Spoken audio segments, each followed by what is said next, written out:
And it should push out to Facebook. So it'll start in a few seconds here.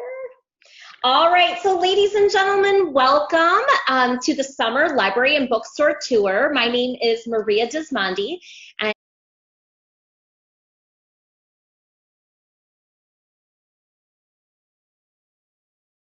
it should push out to Facebook. So it'll start in a few seconds here.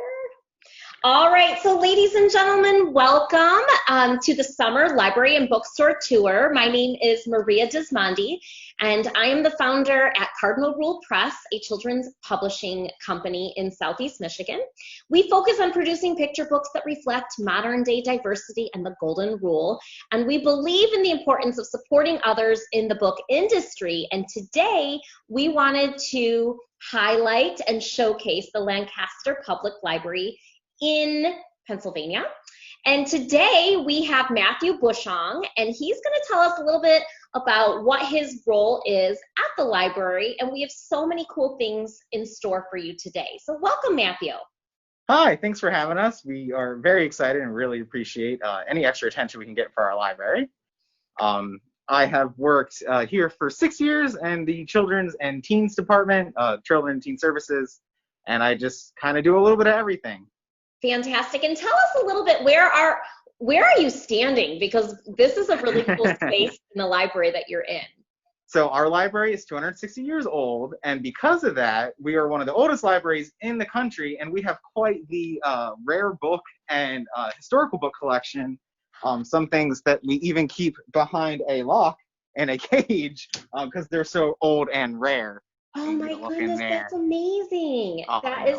Now, so are people able to see those books within the library, but they can't check them out? And you can't check them out, but if you make an appointment, you're more than welcome to page through them, especially if you're doing research.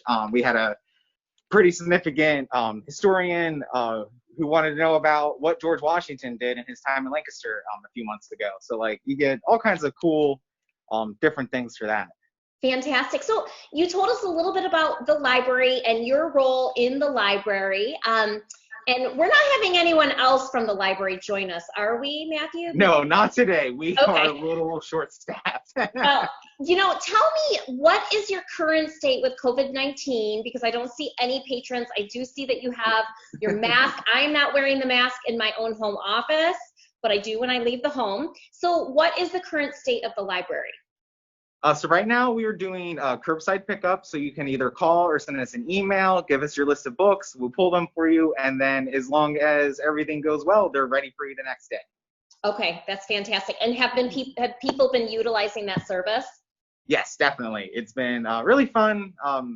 We do have like our patrons that we talk to and have really close relationships with, but with this, like having a phone conversation with them, weekly, I'm pulling their books instead of them, so I know exactly what they're reading, and being able to follow up on that is like really cool and something new. Yeah, and I've been doing that at our own library, and I couldn't figure out how to schedule my time for pickup, so I called and they said, Maria, how are you? And I was like, oh, you remember me. Like, it's just that connection, Yes, especially, we haven't seen people for months now, so it's really nice to get something. We can't see them in person. We're not quite sure when that'll happen, but hopefully in the next few weeks, we'll open up to some more things. Good. And what phase are you? Are you in phase 4 right now with your state? Yes, our green phase, which even though, green you would think means go, but there's still quite a few limitations that we have to enact. Okay. Now, I'm very excited. You pulled some historic pictures for us. Yes, let's get to that. Take us through first, how many libraries do you know have a full gallery space? It's empty right now, but we like to display patrons' works. And I was even working on a staff show before the shutdown. Oh my goodness. And how long were you actually out of the library during the shutdown? Was that like all of April, all of May? Me personally, I was out for 90 days. I was supposed to work the first weekend we shut down, so I was already off a couple more days before everyone else. Wow. All right, I'm going to turn my camera around. And we are in the children's section right now. This is so fun. Yeah, so we have this wonderful circle. Let me back out to show you. All this stuff has been here for a very long time. We have these cool trees and a nice little reading area to come and sit. This is where we'll do story times for schools that come in to visit, any tours. This is the first tour I've gotten to give this year because we kind of closed before all the elementary schools were setting up their field trips. Oh, wow. So that's from the opening. And some of these won't mean too much to people unless you know what our library looks like now downstairs. Okay. Oh, but I see this one zooming in. Yes. Oh my goodness. There's a circle. Like it used to have leather chairs. It's pretty crazy. Wow. And then this was one of our older buildings. I think this is the 4th or 5th building Langston Public Library has been in. And then this, where we just were, where the gallery space was, used to look very different. Red carpet and a rock garden. Fancy, definitely fancy. And now, look at those beautiful flowers in the children's We got a lot of truffula trees. Awesome. Now, are you hosting virtual story times right now? We are, and I can take you to that space right now. Cool. We've been having them. I think we're taking a couple of weeks off right now because of the holiday recently. Okay. But I think we're doing 2 or 3 a week. And more to come, maybe. Oh, 2 or 3 a week? So, is that the different age levels? Yeah. No, it's about all the same right now. They definitely, when we were doing in-person programming, was geared towards different age levels. But right now, we've just kind of been keeping everything the same to make it easier for us since we're doing so much more with curbside and whatnot. Okay. So right now, this is our autism resource room and parent collection. So we have a bunch of materials for anyone that might be a parent of autistic children or just a parent at all and just wants some guidance on how to raise their kid or that's great for learn fun activities. Mm-hmm. And then here is our giant paper mache tree. Oh my goodness, that is amazing. So that's all made by paper mache. And then the leaves, most of them were colored by patrons. That is really cool. And then let me sit. And then I have my books here. Oh, awesome. And are these the books that you're going to share with us today? Because we asked for you to pull a few of your favorite books, whether, it be now or, all-time favorite. Tell us a little bit about some of these books. So I do a lot of story times and a lot of field trips and reading to kids. And usually when a school comes, it's not just one class, it's like 2 or 3. Okay. So keeping the attention of, upwards of 60 to even more kids is really hard.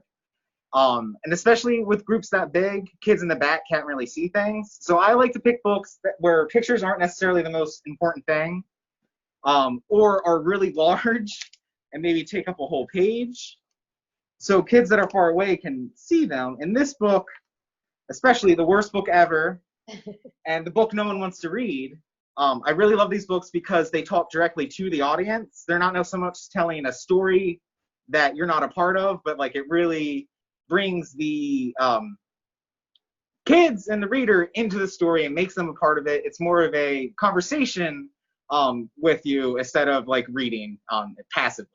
Yeah, so the author actually speaks right to the children, and I'm remembering it's making me think of a book, the book with no pictures, or the book with no words? Yes. That by B.J. Novak kind of, I think, reinvigorated that almost genre, I guess, of books. So now there's more and more. These by Beth Bacon, and I know Jimmy Kimmel just came out with one. I forget the title. That's very similar in that, like, it's talking directly to you. I think that's really important. It engages the kids more. I'm writing that down. Because I didn't know about that one. Awesome. And then I also picked Spencer's New Pet because I was one of the kids that didn't like to read ever. And this book is one of those books that just has no words, but tells a very, very cool, interesting story, and has a really, really wonderful ending that caught me by surprise. So that instantly became one of my favorite books. Now, when you share a book with no words in your story time, do you have the children, share what they think is happening?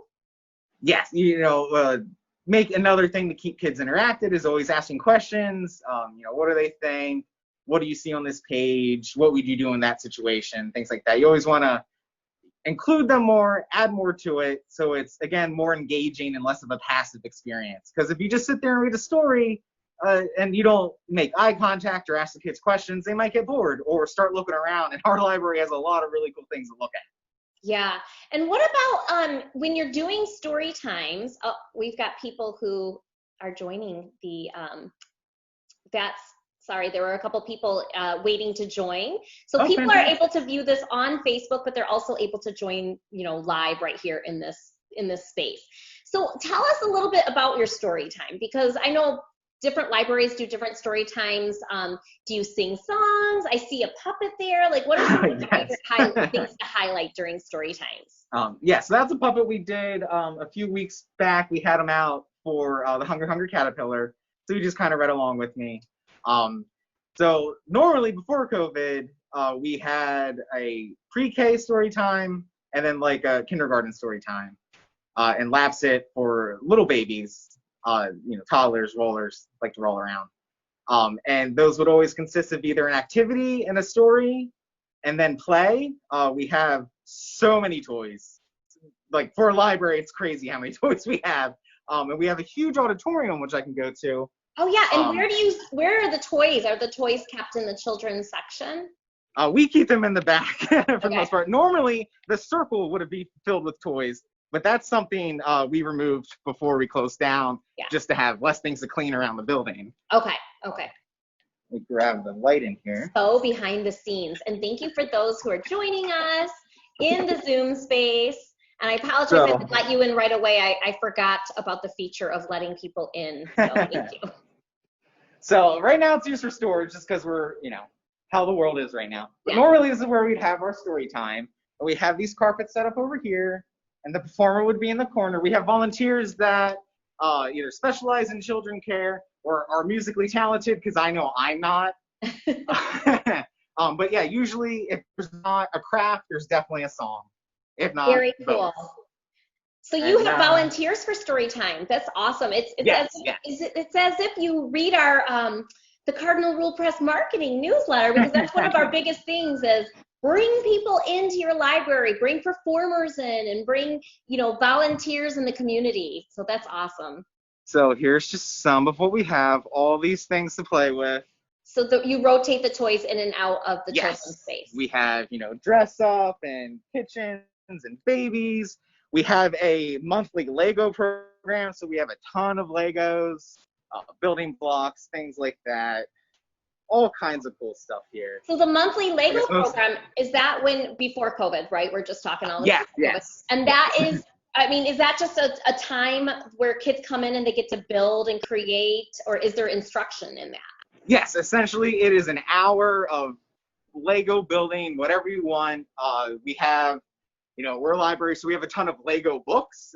So we put those out too. So if kids want, more guided instructions, something specific to build, they have that. But it's really set up as just a fun time. I know growing up, we never had Legos because Legos are really expensive. So it's just a thing that's really what we try to provide. We had weekly video game programs, because again, a PlayStation 4 or a Switch, those are expensive things. So we try to really focus our programming to benefit those people. I love that. So you're really making your programming so that many different socioeconomic families who have different statuses can come in and use those things. That's so cool. Now tell me I have another question, Matthew. Is your library one floor? Or you've taken us. Oh, no, we are on 2 floors. I can take you downstairs if you would like. Or you can tell us, like, what is on that? Is there a cafe? I know a lot of libraries are doing cafes. We do have a small bookstore that where you put our used books or books that we were donated that we didn't need in our collection, or things that were part of our collection that we didn't feel we needed anymore. So that's I guess the most special thing we have down there is our bookstore. But it's really just the adult floor. We have that separated. And what's the Friends Gallery? Did we already go through the Friends Gallery? That's really cool too. Yes. Oh yeah, that's the art gallery. Yes. Okay. And now, this will be my last question, because I want to respect your time, especially with the mask on. When you are selecting art for that, is it more of like a competition where you might say to the elementary schools, like, okay, choose 2 pieces of art that we can showcase at the library? Is it something like that? Or how do you choose art for that gallery? It's different for each time. The most recent show we had was just one student. He was 13 or 14, I believe. And every single piece in it was just by him. And I knew he did art because he just brought it by one day, because we have awesome patrons that like want to show off what they do. And that just got the idea in my head that we should do a show with this specific kid. But we also, some things are more of a competition. We get entries and we'll pick, you know, what we think is best for the topic. Or the staff show was really just whatever any of us work on, whether it's specific arts like photography. I have a photography background. Our maintenance guy had paintings in it. And then we also allowed other staff that did more crafty things like knitting and things like that to display the work as well. I love that. And, you know, think about that 13-year-old who you highlighted. Like, that could be a transformational moment in his life. You know what I mean? I love things like that because it's, you know, it's just an opportunity for kids to do different things. Because we were celebrating our 260th anniversary, we threw a big birthday bash, and a kid that got into magic because of our summer reading program, he got a ticket to go see a magic show. He started performing magic, and then over the next year, I got him in the library to do his magic show. No. So we're always trying to do cool things like that. And I think this is, I'm going to highlight the point of your interview. Like, our libraries are so important for our children. They're important. I mean, I read at the library too, but look at what our children are getting and benefiting from. It's not just getting books, but it's getting access to things that they may not have at their home. It's being able to showcase their talents and to inspire them to, you know, be talented in certain areas or explore different areas as well. Definitely. We want the children's floor to feel like it's ran by kids. You know, we want it to, you know, we have cartoons all over the walls, and letting them display their art and come in and run their own programming is really important. This is awesome, and this was wonderful. Do you have anything else you'd like to add, Matthew, before we sign off? No, just visit lancasterpubliclibrary.org. Give us a call, send us an email. Even if it's not book related, we're always here to help with whatever you got. Fantastic. Thank you so much for tuning in today as we explored the books in the Lancaster Public Library. Join us next week, same place, same time, as we zoom all around to another cool spot in our country where children can read books. I'm your host, Maria Dismonti from Cardinal Rule Press. Matthew, thank you so much from Lancaster Thanks for having Library. us. We really appreciate it. Thanks, everyone.